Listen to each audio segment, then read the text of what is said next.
Bonjour à tous. Aujourd'hui, je vous propose une vidéo pour vous expliquer comment exprimer son projet dans le logiciel EMI. En effet, l'objectif de la première étape de notre processus de GPEC, gestion prévisionnelle des emplois, des activités et des compétences, est de définir précisément les besoins en emploi ou activité qui restent la principale vocation d'EMI. Cela va passer par une analyse des besoins en emploi et compétences dans les centres de secours, en comparant les objectifs à atteindre avec le réel existant à ce jour, mais tout en identifiant les départs prévisibles. L'objectif de la démarche est de mettre en adéquation ces fameux besoins identifiés avec vos projets à moyen terme, c'est-à-dire avec une projection allant d'une année à 3 ans. Il est donc important de poser vos marques d'intérêt pour l'année prochaine, voire dans 2 ou 3 ans, avant le 31 mai de cette année, afin que le service puisse anticiper sa réponse prévue en octobre. Vous allez alors pouvoir utiliser EMI pour exprimer vos souhaits sur les emplois ou les activités que vous voulez occuper. Cette mise en adéquation sera d'autant plus efficace si vous avez l'opportunité de l'expliquer lors d'un entretien avec votre chef de centre ou son représentant, qui est, je le rappelle, réglementaire pour un PATS ou pour un SPP. Pour exprimer vos souhaits, vous devez vous connecter à EMI en utilisant Firefox. Vous rentrez votre adresse mail complète du SDIS et le mot de passe de votre messagerie. Vous cliquez ensuite sur Mes possibilités. Pour tenir un emploi, vous devez détenir un grade, une ou des formations et une affectation. Vous devez donc choisir dans un premier temps le domaine qui vous intéresse entre ces 3 domaines. Dans chaque domaine, EMI vous présente vos acquis avec une coche verte. Lorsque vous détenez un élément, l'onglet Justificatif est activé. Depuis la mise en place d'EMI, les justificatifs sont intégrés par le service, que ce soit des arrêtés d'avancement de grade ou des diplômes de formation. Vous pouvez donc accéder à vos diplômes, à vos arrêtés de nomination et dans un futur proche à la note de service pour votre affectation. Ici, par exemple, j'ai accès à mon diplôme de Code 1. Dans le cas où le service formation n'aurait pas téléversé le document justificatif, notamment avant la mise en place d'EMI, vous avez la possibilité de le faire vous-même. Vous devez alors cliquer sur « Parcourir ».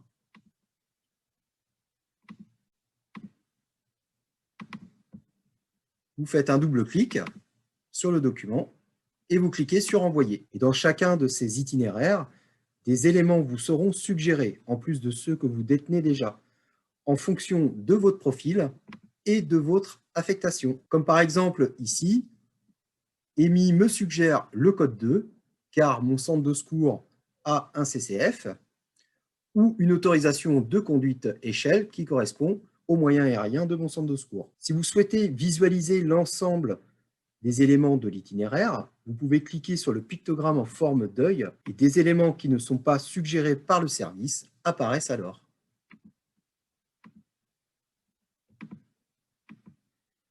Pour les éléments qui sont suggérés par EMI, vous disposez de l'information s'il est à ce jour accessible ou inaccessible. Un point d'exclamation bleu si vous détenez les prérequis actuellement et une croix rouge si, à l'inverse, vous ne détenez pas les prérequis. Si l'élément n'est pas accessible, la date d'accessibilité est affichée dans le cas où le calcul est possible. En effet, puisque l'objectif est de planifier vos souhaits pour répondre à une gestion prévisionnelle, vous pouvez poser une marque d'intérêt, même sur un élément inaccessible aujourd'hui. Ici, on m'informe que je peux être nommé qu'à partir de 2023. Je peux donc anticiper en demandant mon avancement de grade dès maintenant, en planifiant l'année 2023 au plus tôt.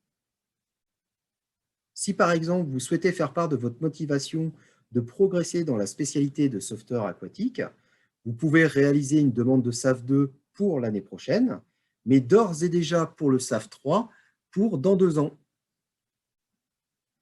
Pour réaliser un souhait sur un élément, vous devez cliquer sur cet élément. Afin de vous aider dans votre décision, EMI vous présente plusieurs informations. D'abord, le descriptif. Un texte permet de décrire l'élément et de donner toutes les informations utiles. Vous trouverez notamment des liens sur des sites internet comme Légifrance pour les grades ou sur de la documentation comme des référentiels lorsqu'il s'agit de formation, comme dans cet exemple. Les prérequis nécessaires s'affichent et EMI vous indique si ces prérequis sont acquis avec une coche verte. Pour un élément qui m'est accessible, avec un point d'exclamation bleu, si je clique dans l'onglet Prérequis, je vais visualiser le prérequis que je détiens. Après avoir pris connaissance de l'ensemble de ces informations, vous allez pouvoir indiquer que vous souhaitez acquérir cet élément, ainsi que l'année à laquelle vous souhaitez le réaliser. Je rappelle que vous devez poser vos marques d'intérêt pour l'année prochaine ou dans 2 ou 3 ans sur le gras des formations avant le 31 mai de cette année. C'est pour cette raison qu'EMI vous indique que la date est dépassée pour 2021, puisque nous sommes en 2021, et que tous les agents ont été positionnés sur les actions de formation de cette année depuis octobre 2020. Vous aurez donc un retour de vos préinscriptions sur des sessions de l'année prochaine en octobre de cette année. Ce qui vous permet d'être prévenu bien à l'avance pour prendre vos dispositions et au service de définir au plus juste ces actions de formation à réaliser. Comme vous n'avez pas de date, on vous demande vos préférences en termes de disponibilité.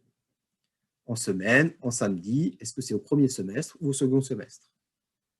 Vous pouvez rédiger un commentaire si vous le souhaitez et téléverser un document si besoin en cliquant sur « Parcourir ».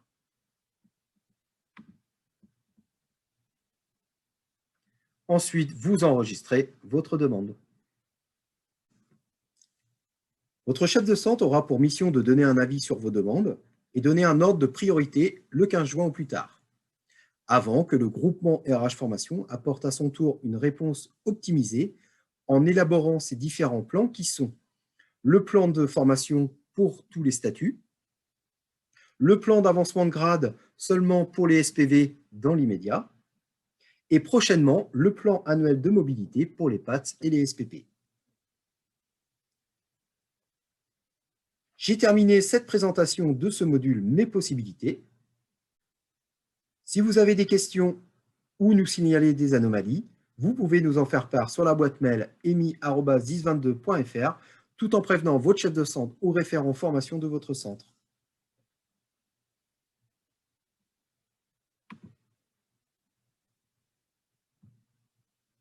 Dans le prochain épisode, nous nous intéresserons plus particulièrement à la troisième étape, qui a pour objet de vous apporter une réponse à vos souhaits. Nous évoquerons la question de comment suivre vos marques d'intérêt. Nous verrons alors l'utilisation du module Mes marques d'intérêt. Je vous souhaite une bonne journée et amicalement.